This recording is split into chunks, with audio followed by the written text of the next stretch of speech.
Eu queria saber o seguinte, por exemplo, vocês influenciam diretamente nas decisões judiciais, certo? Vocês podem falar como é que é isso? Porque isso é uma coisa, né? A cibernética é uma carreira voltada para a área cibernética, mas que ela atua diretamente ligada com a área judicial, nos dois lados, com os dois advogados e com o juiz.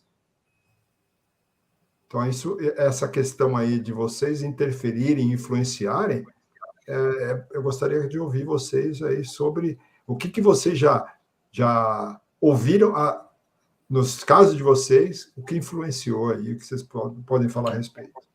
Newton, assim, no meu caso, assim, na verdade, eu tento me blindar com essa ideia com os fatos. Com os fatos. Porque, assim, se a gente...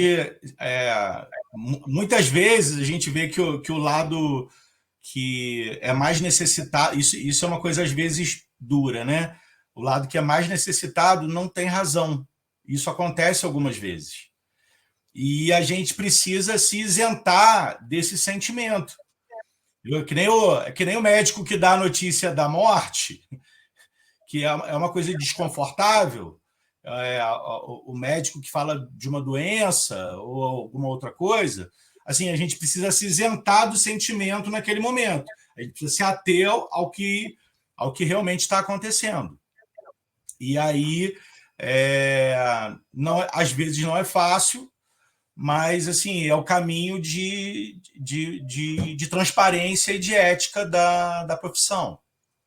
Ou seja, você tem que ser técnico, estritamente técnico. Estritamente técnico, exatamente. Mesmo que, e até assim, que isso a outra parte se mistura um pouco com a ideia da assinatura que eu falei ainda há pouco. Entendeu? Então, tipo assim, a gente obedece os limites da nossa profissão, a gente vai até aquele ponto. Se necessitar uma outra perícia, eles têm que identificar aonde está o outro problema. A gente fala do nosso campo de atuação. Isso é o ponto, viu, Visca? Eu não sou perito, mas já fui chamado para fazer diversas análises. E quando você faz uma análise, você tem que fazer análise imparcial. Você não pode deixar o seu lado pessoal interferir naquilo. Você tem que ser estritamente técnico e profissional. Nem sempre é fácil, como o Jorge estava falando, mas eu entendo que você tem que ser técnico, ponto, e acabou, é isso. Exatamente. Tem que ser imparcial. Você é obrigado, até no caso deles, eu acho que é obrigado por lei, né, ser imparcial. Sim. Não, mas a questão da influência que eu quis dizer, né, é a influência positiva, né? Aquela influência de você então não é influência. Eu entendi o que você quis dizer. Na realidade, não é influência. Ele auxilia na decisão. Ele não influencia. Isso. Ele é suporte para a decisão. Isso. Ele dá suporte, embasamento para a decisão. Perfeito. Não, e isso fatalmente vai impactar. Assim, o que é uma decisão perfeita para um lado vai ser uma decepção para o outro. Então, assim, a gente não tem que buscar essa aceitação, não tem que ser gente boa para todo mundo. Você tem que dizer o que realmente aconteceu. Certamente alguém vai ser impactado positiva e negativamente por isso, mas isso assim, já não é mais dentro do nosso campo de atuação. Inclusive, Visca, na verdade, o perito, não só o perito, tá? O perito, como é que é o nome daquele que leva documento? Tem o nome, esqueci. Oficial de Justiça. Oficial de Justiça. É tido como o longa-manos do juiz.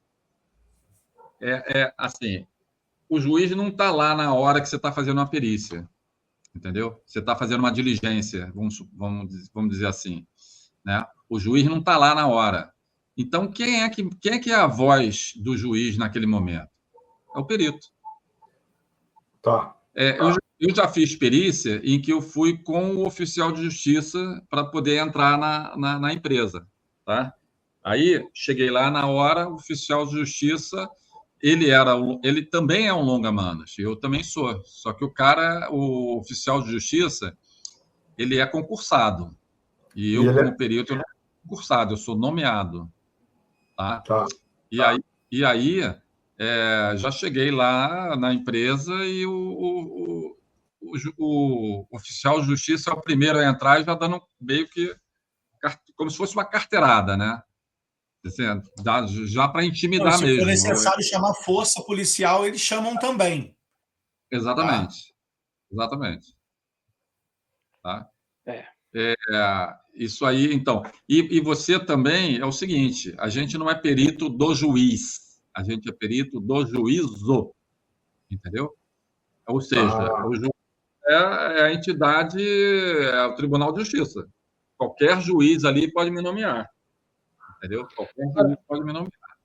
E aí é importante saber nesse caso aí que é o seguinte, porque você tem o perito, aí você tem duas partes, o autor e o réu. O autor ele vai nomear um assistente técnico e o réu também vai nomear um assistente técnico. Esses dois assistentes técnicos são eles que, teoricamente, vão montar os quesitos, perguntas. Obviamente que eles vão puxar a sardinha, cada um para o seu lado, porque o assistente técnico, diferentemente do perito do juízo, ele não é, como é que vocês usaram a palavra agora? Ele não tem que ser isento. Ele vai puxar a sardinha para o cliente dele. Eu sou o perito, eu sou o assistente técnico do autor. Eu vou puxar vou montar perguntas que favoreçam o autor. E o do réu vai fazer do réu. E eu vou dizer o seguinte: olha, eu vou falar a verdade, que é isso que o perito faz. O perito tem que trazer a verdade para dentro do coisa. E se for o caso de questionar o que uma parte fez, o que trouxe e o que a outra trouxe, você pode até questionar.